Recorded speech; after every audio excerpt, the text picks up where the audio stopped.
In this video, we continue our studies of testing a claim about a proportion with part 2, which is about the binomial distribution method. This is also known as the exact method in our text. So here's some background. Back in part 1, we studied the p-value method, the critical value method, and the confidence interval method. All three of those involved a normal approximation to the binomial distribution. But if we don't want an approximation, if we want to be exact, we can use an appropriate binomial distribution instead. Now, binomial distributions were studied in much more detail in lesson 5.2, so you might have to go back to 5.2 and review some of the concepts. Now, if we were trying to compute binomial probabilities by hand, especially all of the probabilities that will be necessary in order to find the probabilities for this exact method, it would be very time consuming without technology.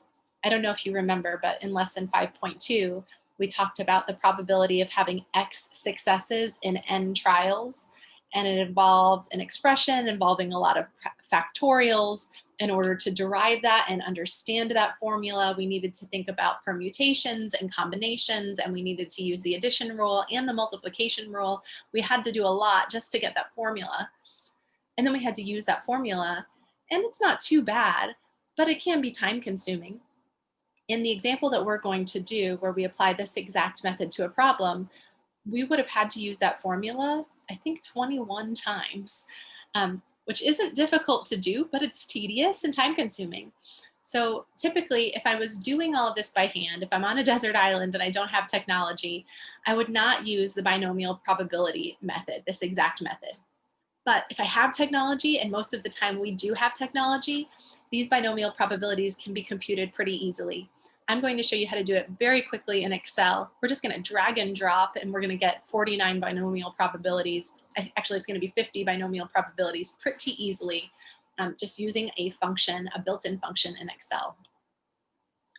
And I also want you to be aware of the fact that this exact method is also a p-value method. The difference here, though, is we're finding the probability exactly using binomial probabilities, rather than using a normal approximation to estimate the probability p. When we used the normal approximation, we were finding that probability p by looking at areas in the tails. If it was a one-tailed test, it was an area to the nearest tail beyond the test statistic. If it was a two-tailed test, it was the area in the nearest tail beyond the test statistic doubled to get that p-value. With this method, this exact method, we're going to be adding up binomial probabilities instead. So we're going to be finding probabilities and comparing them to alpha. We're just using a different approach to find that probability capital P. Okay, so here is an outline of the method. First, we want to verify that the requirements are satisfied. Now, the methods that we talked about in part 1, there were 3 requirements. When we're talking about the exact method, only the first 2 of those requirements need to be met. So the first requirement is that the sample data must form a simple random sample. We still need that to be true. The second requirement is that the requirements for binomial distributions are met. So we need a fixed number of trials. That's typically our sample size. Every trial must have exactly 2 outcomes. Usually we call those success and failure. And then the trials must be independent. So that means the outcome in each trial cannot depend on the outcomes in other trials. Or alternatively, the probability of success in one trial cannot at all be affected by the probability of success in other trials. And lastly, the probability of success in each trial must be the same. We can't have a probability that changes from trial to trial. Otherwise, it's not a binomial distribution. Okay, so provided all of those requirements are satisfied, then we need to do the following. I guess I skipped a step here. I should have mentioned that we also need to identify the null and alternative hypothesis. We always have to do that anytime we do a hypothesis test. So after we identify the null and alternative hypothesis, we want to identify the sample size n, identify the number of successes in our sample x, and then identify the claimed value of the proportion p. That is the p-value in the null hypothesis, which is why we should find the null hypothesis first. Okay, so after we do that, we'll have enough information to find the probability of getting X successes, that's the number of successes that we have in our sample, or a more extreme number of successes than that. So the way we're going to calculate these p-values using binomial probabilities is this. If it's a left-tailed test, we're looking for the probability of X successes or fewer than that, fewer than X successes in N trials. For a right-tailed test, the p-value is the probability of X successes or more than X successes in N trials. And then our version of the two-tailed test p-value is that we're going to take twice the smaller of the preceding left-tailed and right-tailed values. Now that is just a choice made by Mr. Triola, the author of our textbook. There's actually no consensus on how to conduct a two-tailed test using binomial probabilities. This is just one of many ways of handling it, and this is the way our textbook author chooses to handle it. Okay, then after you find your p-value, you want to compare it to alpha, just like you're doing using the p-value method. We're just computing those p-values in a different way. Then we want to make a decision about the null hypothesis. If p is less than or equal to alpha, that means that that number of successes X is significantly high or significantly low, and that means we're going to reject the null hypothesis. If we have something that is happening and the probability of it happening is significantly high or low, so we're saying that's a very low probability, but it's happening in real life. If it's happening and there's a very low probability that it should happen, maybe the assumption that told us that that probability was low is incorrect. So in that case, we're going to reject the null hypothesis, which is that underlying assumption. If p is greater than alpha, we're going to say the probability of getting this number of successes is almost typical. It's very likely to occur due to chance, given that our null hypothesis is true. Therefore, we can't accept the null hypothesis, but we can say we don't have sufficient evidence to reject the null hypothesis. We can never prove that p is equal to this value, but we can say, I have enough evidence to suggest that it's not equal to this value, or I can say I don't have enough evidence to suggest that it's not equal to that value. So those are our options. Now, after we decide whether to reject the null hypothesis or fail to reject the null hypothesis, we need to state the original or state the conclusion about the original claim, in non-technical terms. So we want to state the conclusion in terms that anyone can understand. Someone shouldn't have to have a statistics class under their belt to understand what you are saying about the original claim. So we will state our conclusion in that way. Okay, now in order to do this, sometimes we need to find the number of successes X. Sometimes they just tell you X and you can just write that down and use it, and that's great, but sometimes they don't. So if they don't give you the number of successes, but instead they just give you p hat, they give you this p hat and they say p hat is 53%, or 53%, or 55% of our sample had this opinion. Well, if you know what n is and you know what p hat is, approximately, they give you this percentage usually. You can multiply p hat and n together to get the number of successes. Now, the number of successes has to be a whole number. So if n times p hat is not a whole number, you just want to round to the nearest whole number, because you can't have 1.5 successes. You can have 2 successes or you can have 1 success, but you cannot have 1.5 successes. So you want to round. Okay, so let's do an example of that. It says, in a USA Today survey, 510 people chose to respond to a question on the USA Today website. And that question was, should Americans replace passwords with biometric security, like fingerprints? Among the respondents, 53% of Americans said yes. Go ahead and do that. Say, okay, well, in that case, identify the number of actual respondents who said yes. And again, the reason we would do this is because we need the number of successes X in order to use that exact method to test our hypothesis. And they didn't give us the number of successes. Well, I know that there were 510 people in our sample, and 53% of them said yes. So if I want to find the number of successes, I just take the proportion of success, that 0.53, and I multiply by the sample size. And that gives me 270.3 successes. Now you can't have 270.3 successes. You either have a success or you don't have a success. You always have a whole number of successes. So there are going to be a whole number of people that told us that we should replace passwords with biometric security. We don't have 0.3 of a person. So we're going to round. We round down to 270 respondents. So that's our X value. Okay, now let's actually use the exact method to test a hypothesis, and then we'll compare it to the p-value method with the normal approximation. Okay, it says through a sample of the first 49 Super Bowls, it turned out that 28 of them were won by teams in the National Football Conference. I guess it's called the NFC. We're asked to use a 0.05 significance level, that's our alpha, to test the claim that the probability of an NFC team winning the Super Bowl is greater than 1/2. So the first thing we need to do is verify that the requirements are satisfied. So I just said note that the requirements are satisfied, because we can assume that this is a simple random sample of Super Bowls, okay? And then we are talking about a binomial distribution. Every single Super Bowl can be considered a trial. We've got 49 trials, so that's a fixed number of trials. We will assume that the probability of success or failure in one trial is the same. It stays the same from trial to trial.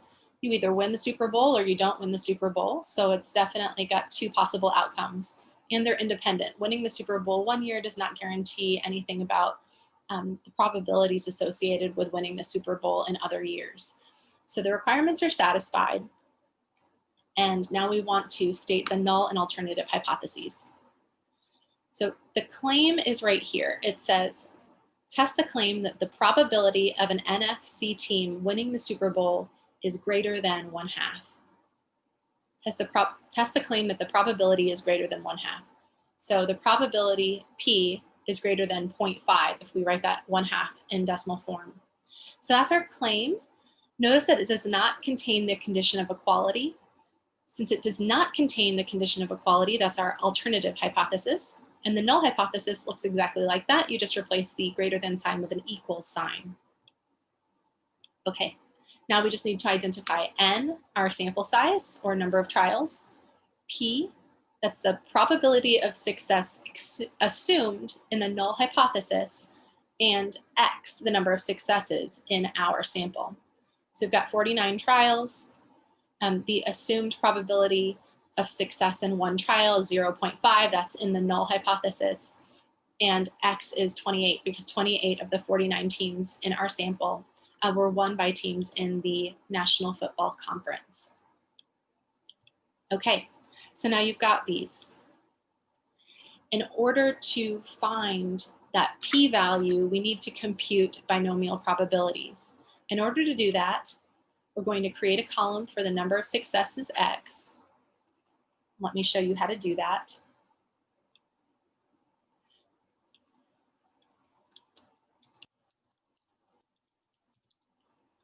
Now here I want to start with 0 successes. It's possible out of 49 trials, 49 games, we could have 0 successes by NFC teams. Or we could have 1 success or 2 successes, or any number of successes between 0 and 49 if there are 49 trials. So we start with 0, and then in the next row, I want that value plus 1. And then I want to go from 0 to 49. So I'm just going to drag and drop.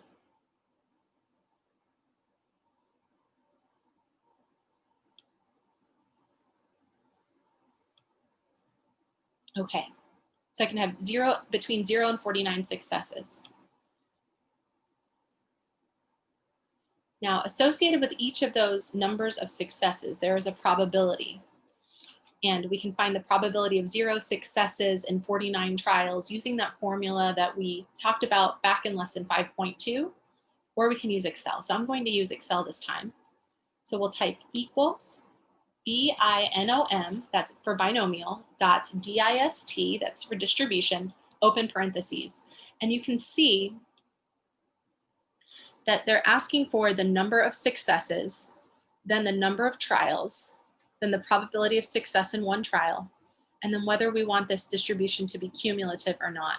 Meaning, do we want to add up all the probabilities for this number of successes or less successes than that? We don't want to add them up. We just want to know what the probability of successes in, or the probability of 0 successes is in the 49 trials. So we'll type equals BOI or BINOM dot DIST. The number of successes is this value. So I select that cell, comma, the number of trials. We had 49 trials. The probability of success that is assumed in the null hypothesis is 0.5, and we don't want a cumulative distribution. So we'll say false. Now, if you don't know what that, or if you're not remembering this, of course you can watch the video again, but it's also listed on the slide. So it looks like the probability of 0 successes in 49 trials is approximately 1.77 times 10 to the negative 15. That's a very tiny, tiny probability. If I want all of the probabilities, I just drag and drop. And this is crazy, not crazy, but this is very efficient. It's awesome. Instead of using that formula 49 times, I was able to just type that in once and drag and drop. Now again, all of this is listed on your slide. So let's go back to our slide. So we create a column for the number of successes. You're going to have between 0 and n successes, where n is the number of trials that you have. We use that binomial distribution function to find the probabilities. We create a column for those probabilities.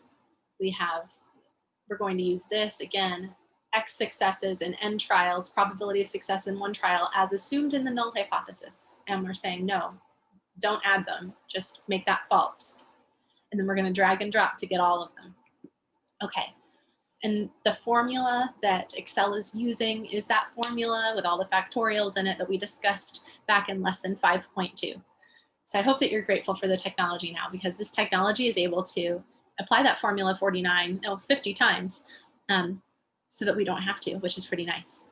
It's important that we are familiar with it though, so that we know what Excel is doing. We don't want technology to be a black box that computes for us and doesn't tell us what it's computing.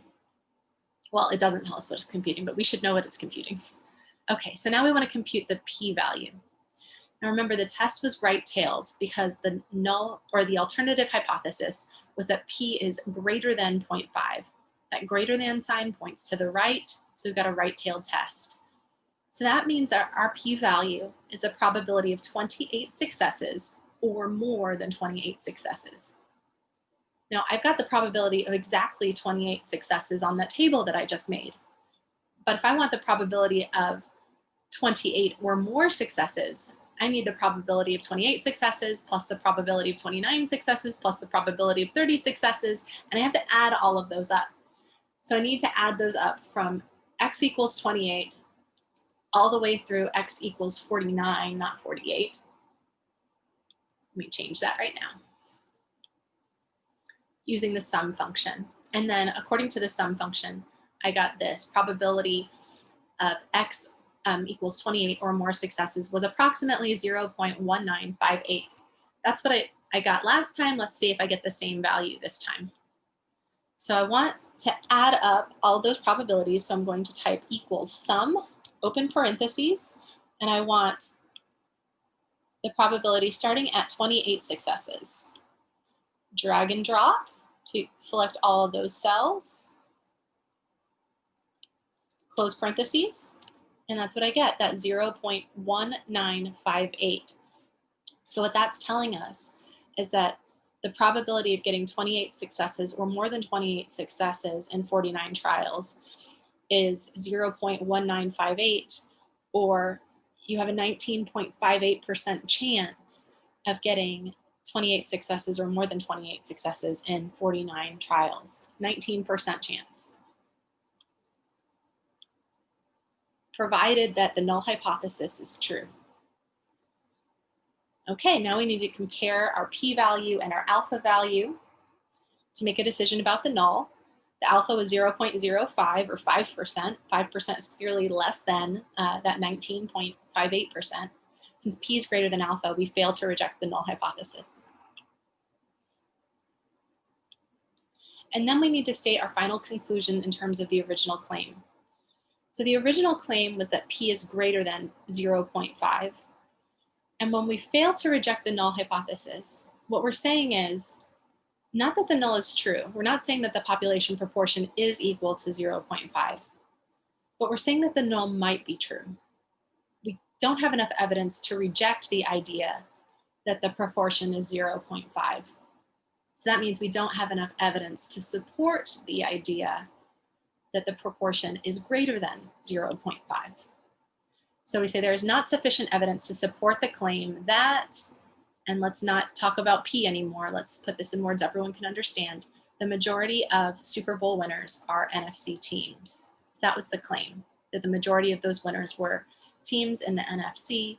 And we're saying that we don't have sufficient evidence to support that claim because we're failing to reject the null hypothesis when the claim is counter to the null hypothesis.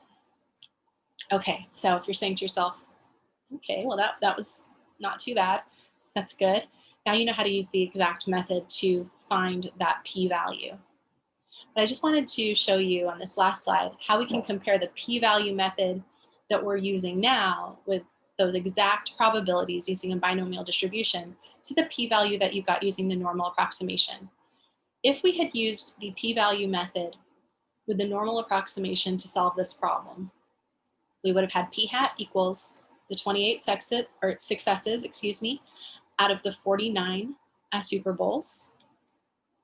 Then the test statistic associated with that would be 28 over 49 minus the population proportion assumed in the null, which was 0.5, divided by the standard deviation of that sampling distribution of p hat.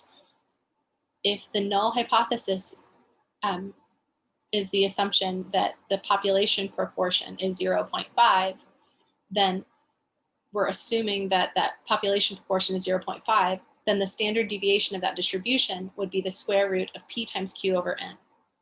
And if p is 0.5, q is the complement of that, which happens to be 0.5, and then we divide by the sample size, 49.